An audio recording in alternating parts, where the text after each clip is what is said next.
কথা নিউ ইয়র্কের মেয়র জরহান মামদানি তিনি আবার একটা চিঠি দিয়ে ফেলেছেন এদের মুক্তির জন্য। ভারতের আদালত কি করবে কি না করবে তার জন্য মামদানি একেবারে ঘুম আসছে না। আর তার সঙ্গে সুর মেলাচ্ছে আমেরিকাকে সকাল বিকেল সাম্রাজ্যবাদী গালি দেওয়া সিপিএম, মানে সত্য সেলুকাস কি বিচিত্র সিপিএম, কি বিচিত্র সিপিএম, একদম ক্রিমিনাল মাস্তুদ ভাই। তৃণমূলের যে নেতাগুলো জ্যোতি মল্লিক যখন বেল পেলেন, আমাকে যখন ছিল এটাই আইন, দিনের পর দিন লোককে রাখতে পারো না, বিনা ট্রায়ালে তুমি রেখে দিতে পারো। ওর নাম উমর খালিদ বলে, ওর নাম সার্জিল ইমাম বলে, ওর নাম যদি রাম রহিম মতো ছেড়ে দিতে, ওর অপরাধ যদি ধর্ষণ করা হতো তাহলে ছেড়ে দিতে, ওর অপরাধ যদি ওই যে কি নামের ওই লোকটার মতন হতো ছেড়ে দিতে। বা উমর খালিদ, আমার প্রশ্ন হচ্ছে দেখুন, তাহলে তো আমরা কাকে সাপোর্ট করি আর সাপোর্ট করি না বলার আগে তো আপনার এই প্রাক্তন চিফ জাস্টিস চন্দ্রচূড় গতকাল যে বলেছে, তাই চন্দ্রচূড়কে বলুন ও সাপোর্ট করছেন উনিও কাল বলেছেন, তাহলে কনভিক্ট করতে হবে তাকে, সেটার জন্য করতে হবে। আর যদি ডিলে হয় ট্রায়ালে তাহলে সেখানে আপনাকে বেল দিতে হবে, এটাই নিয়ম। Bail is the rule, jail is the exception. এখনো পর্যন্ত এটাই, fortunately this is the position of law in our country. কেউ কেউ পছন্দ না করতে পারেন, কিন্তু এটাই আমাদের দেশের আইন। This channel does not promote any violent, harmful, or illegal activities. All content provided by this channel is meant for an educational purpose only. আপনারা মানে সিপিআইএম রাজনৈতিক দল দাঙ্গাকারী উমর খালিদ সার্জিল ইমাম যারা বলেছিলেন যে হামারা দেশ ভারত টুকরা টুকরা হোঙ্গে ইনশাল্লাহ ইনশাল্লাহ, তাদেরকে আপনি সাপোর্ট করেন, অথচ মরিচঝাপির যে ঘটনা ঘটেছিল, হিন্দুদের সঙ্গে যে অমানবিক অত্যাচার হয়েছিল, সেই সময় আপনাদের কোনো ভূমিকা দেখা যায়নি। আমার বক্তব্য হচ্ছে মরিচঝাপি কবে হয়েছিল স্যার 1971 সালে। আর এই এই এই কে বলেছিল? তখন মরিচঝাপির এটা স্যার একটা মেইনস্ট্রিম মিডিয়া। আমি বলি প্রথম কথা যে পুরো ইতিহাসটা জানা খুব জরুরি। মরিচঝাপি কেন হয়েছিল, সাইবাড়ি কেন হয়েছিল, এই গল্পগুলো নিয়ে না অনেক অনেক বক্তব্য আছে। বামফ্রন্ট সরকার নিজেরাই এই সমস্ত বিষয়ে কমিশন তৈরি করেছিলেন, সেই কমিশন রিপোর্ট আছে, যে কেউ দেখে নিতে পারেন। কোনো ঘটনাই, এই মরিচঝাপির যে ঘটনা সেই সময় করা হয়েছিল, সাজানো হয়েছিল, তারপরে 34টা বছর বামফ্রন্টের সরকার চলেছে পশ্চিমবাংলায়। ফলে এই জায়গায় বামফ্রন্ট চেঁচায়নি, এই জায়গায় বামফ্রন্ট চেঁচায়নি। আপনি একটু পিছনে গেলেন, আমি তো সেদিনকে দেখছিলাম যে কেউ একটা লিখেছে ভেনেজুয়েলায় এরকম হলে আপনারা কথা বলেন আর বাংলাদেশ নিয়ে বলেন। আমি আপনাকে বলি, এই যে দীপু দাস মারা গেল বাংলাদেশে, বিজেপি কি করেছিল?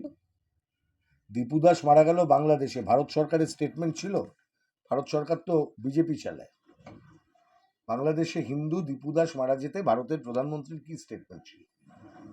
বিজেপির নেতারা এখানে লাফালাফি করে গেলেন। সিঙ্গুরে কারখানা আসার প্রশ্নে ভারতের প্রধানমন্ত্রী কি স্টেটমেন্ট দিলেন গতকাল? আমরা লাফালাফি করে গেলাম এখানে। বিজেপির ছোট বড় মেজো নেতা, পাউরুটি ছড়িয়ে দেওয়া নেতা, তারাও বলে দিল, কি বললো? কারখানা করবে, টাটা আসবে।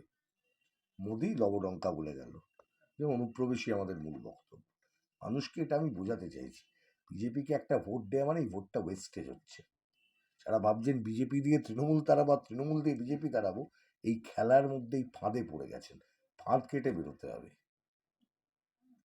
আর সার্জিল ইমাম বা উমর খালিদ, আমার প্রশ্ন হচ্ছে দেখুন, তাহলে তো আমরা কাকে সাপোর্ট করি আর সাপোর্ট করি না বলার আগে তো আপনার এই প্রাক্তন চিফ জাস্টিস চন্দ্রচূড় গতকাল যে বলেছে, তাই চন্দ্রচূড়কেও বলুন ও সাপোর্ট করছেন। উনিও কাল বলেছেন। আমাদের বক্তব্য কি? আমাদের বক্তব্য হচ্ছে presumption in favour of the innocence. এটা আমার বক্তব্য নয়, ভারতের যে ফৌজদারি আইন, সেই ফৌজদারি আইনের যে জুরিসপ্রুডেন্স, সেটাই হচ্ছে এটা। যতক্ষণ না কোনো মানুষ কনভিক্টেড হবে, তার সে যে ইনোসেন্ট, এই প্রিজাম্পশনটা নষ্ট হবে না। তাহলে কনভিক্ট করতে হবে তাকে, সেটার জন্য করতে হবে। আর যদি ডিলে হয় ট্রায়ালে তাহলে সেখানে আপনাকে বেল দিতে হবে, এটাই নিয়ম। Bail is the rule, jail is the exception. এখনো পর্যন্ত এটাই, fortunately this is the position of law in our country. কেউ কেউ পছন্দ না করতে পারেন, কিন্তু এটাই আমাদের দেশের আইন। আরে পার্থ চ্যাটার্জির বেল হওয়ার ক্ষেত্রে যখন হয়েছে, আমি এই একই কথা বলেছিলাম, ভাই কতদিন ধরে একটা লোককে রাখবে? পার্থ চ্যাটার্জিকে আমি খুব ভালোবাসি তা নয়, বা তৃণমূলের যে নেতাগুলো জ্যোতিপ্রিয় মল্লিক যখন বেল পেলেন, আমাকে যখন জিজ্ঞেস, এটাই আইন, দিনের পর দিন লোককে রাখতে পারো না, বিনা ট্রায়ালে তুমি রেখে দিতে পারো। ওর নাম উমর খালিদ বলে, ওর নাম সার্জিল ইমাম বলে, ওর নাম যদি রাম রহিম মতো ছেড়ে দিতে, ওর অপরাধ যদি ধর্ষণ করা হতো তাহলে ছেড়ে দিতে, ওর অপরাধ যদি ওই যে কি উন্নামের ওই লোকটার মতন হতো ছেড়ে দিতে। এই আমাদের পশ্চিমবঙ্গে মমতা ব্যানার্জির গভর্নমেন্ট যতগুলো লোকের বিরুদ্ধে, তৃণমূলের মস্তান, তাদের বিরুদ্ধে প্রসিকিউশন ড্রপ করিয়েছে, সেই রকম ছেড়ে দিতে। বক্তব্যটা এই জায়গায়, বক্তব্যটা কোথা, ও কি বললো আমি জীবনে কোনোদিন শুনিও নি ও কি বলেছে আর কি বলেনি। ওর নাম যদি উমর খালিদের জায়গায় ওটা যদি XYZ কোনো অন্য নাম হতো, তার জন্য আমি একই কথা বলতাম।